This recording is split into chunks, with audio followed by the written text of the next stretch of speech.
Dengerin baik-baik, banyak orang kalau lihat Iran sama Israel ribut, responnya cuman, itu jauh, bukan urusan kita. Serius? Ucapan kayak gitu cuma lahir dari dua hal, nggak paham atau pura-pura nggak peduli. Karena begini, setiap kali Timur Tengah panas, harga BBM kamu bisa naik, biaya hidup bisa ngegas, dan gaji kamu yang dibayar pakai rupiah itu bisa makin nggak ada harganya. Jadi jangan sok-sokan bilang, nggak ada hubungannya. Timur Tengah itu ibarat tempat penyimpanan energi dunia. Mereka nyumbang 26% minyak ke seluruh planet ini. Biar gampang, dari setiap 4 drum minyak, 1 drum dari Timur Tengah. Dari 100 liter minyak dunia, 26 liter dari sana. Kalau seluruh dunia pakai 100 truk tanker minyak, 26 truk isinya berasal dari wilayah itu. Kebayang? Satu wilayah kecil, tapi nguasain 1/4 jantung energi dunia. Dan bukan cuma itu, ada satu jalur sempit bernama Selat Hormuz. Jalur sempit, tapi dilewati lebih dari 20% minyak dunia. Kalau jalur itu macet, terganggu, atau ditutup, dunia langsung masuk mode panik.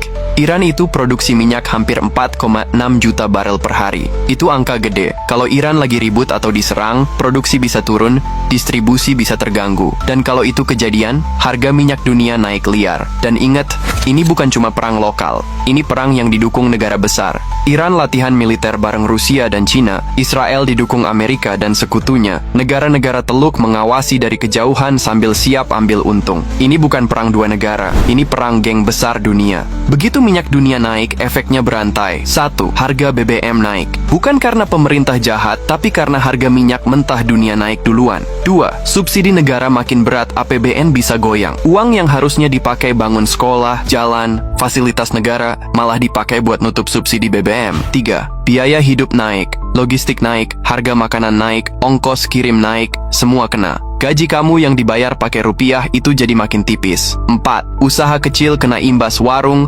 ojek, toko kecil, semuanya ikut menghitung napas. Jadi kalau kamu bilang konflik di sana nggak ngaruh di sini, itu sama aja kayak bilang kebakaran di ruang tamu nggak ngaruh ke kamar. Ini bagian yang paling bikin greget ketika minyak naik. Arab Saudi senyum, Uni Emirat Arab senyum, negara eksportir minyak ketawa kecil di belakang. Mereka jual minyak lebih mahal, untung lebih besar. Sementara negara importir macam kita yang ngelus dada, kita yang bayar lebih mahal pakai rupiah, kita yang pusing. Kecewa? Wajar, tapi begitulah dunia bekerja, keras dan kejam. Sekarang pemerintah buru-buru dorong energi baru terbarukan, pembangkit listrik tenaga surya, mobil listrik biofuel, segala bentuk energi yang nggak bikin kita ngemis ke minyak luar. Bukan karena gaya-gayaan, tapi karena mereka tahu, kalau kita terus bergantung ke wilayah yang tiap bulan ribut, kita bakal terus hidup dalam ketidakpastian. Karena harga BBM, harga pangan, dan kekuatan rupiah itu bisa berubah cuma gara-gara satu roket yang ditembakkan di Timur Tengah. Bisa berubah jadi kenaikan harga di SPBU dekat rumah kamu.